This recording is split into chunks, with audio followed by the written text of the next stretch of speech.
Assalamualaikum warahmatullahi wabarakatuh. Perkenalkan, nama saya Alvin Mahendra Putra dengan NIM 2131311121.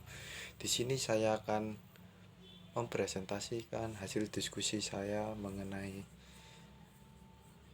gangguan perkembangan anak, yaitu speech delay. Speech delay adalah keterlambatan kemampuan bicara dan bahasa yang tidak sesuai dengan usia anak. Kondisi ini terjadi karena bahasa atau kosakata yang dimiliki anak sangatlah sedikit, yang menyebabkan apa yang ia sampaikan sangatlah terbatas. Penyebab speech delay yang pertama, masalah lidah dan langit-langit mulut. Biasanya anak speech delay memiliki masalah pada struktur mulutnya.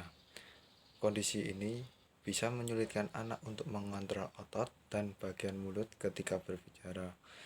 Selain kesulitan bicara, biasanya anak yang mengidap kondisi ini juga kesulitan saat mengunyah dan memakan. Yang kedua, gangguan mengendalikan gerakan atau yang biasanya disebut apreksia, yaitu gangguan neurologis yang mempengaruhi kemampuan seseorang untuk mengendalikan gerakan. Penyebabnya adalah kelainan pada otak atau cedera. Yang ketiga, gangguan pendengaran. Infeksi telinga yang menyebabkan gangguan pendengaran juga bisa menyebabkan speech delay. Kondisi tersebut membuat anak kesulitan memahami pembicaraan di sekitar atau suara dirinya sendiri. Maka, mereka tidak mampu memahami kata-kata maupun menirukannya. Yang keempat,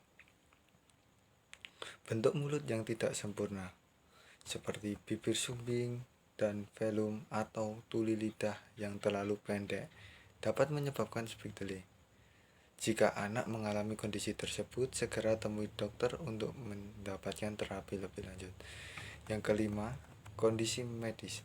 Kondisi medis seperti cerebral palsy, cedera otak traumatis, dan kondisi otak yang kurang sempurna juga bisa membuat anak kesulitan berbicara.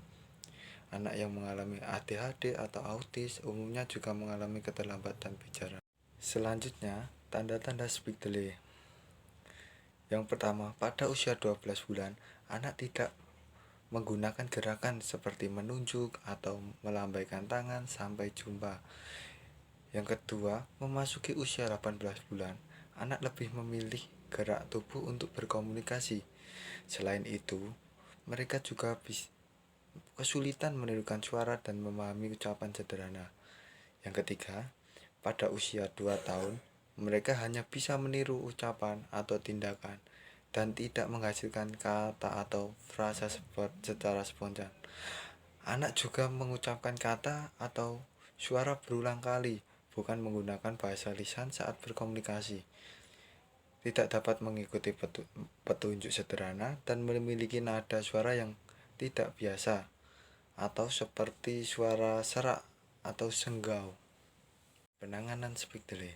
Yang pertama, ajak interaksi. Seperti kita sebagai orang tua harus selalu mengajak anak untuk berkomunikasi, selain untuk mendekatkan anak agar anak dapat menambah kosakata mereka. Yang kedua, terapi pendengaran. Yang ketiga, rutin memeriksakan diri ke dokter. Hal ini bisa mengurangi speech delay, yaitu agar kita bisa memantau perkembangan anak. Selanjutnya, pencegahan speech delay.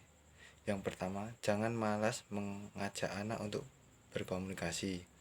Yang kedua, jangan mengajari anak untuk cadel.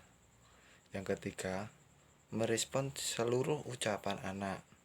Yang keempat, kurangi screen time atau menonton animasi televisi.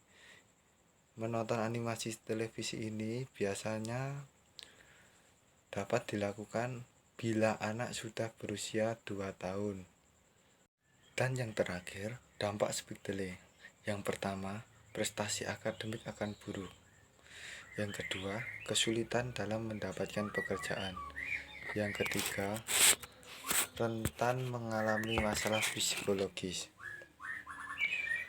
Begitu presentasi dari saya. Bila ada salah kata, saya mohon maaf. Wabillahi taufiq walhidayah. Wassalamualaikum warahmatullahi wabarakatuh.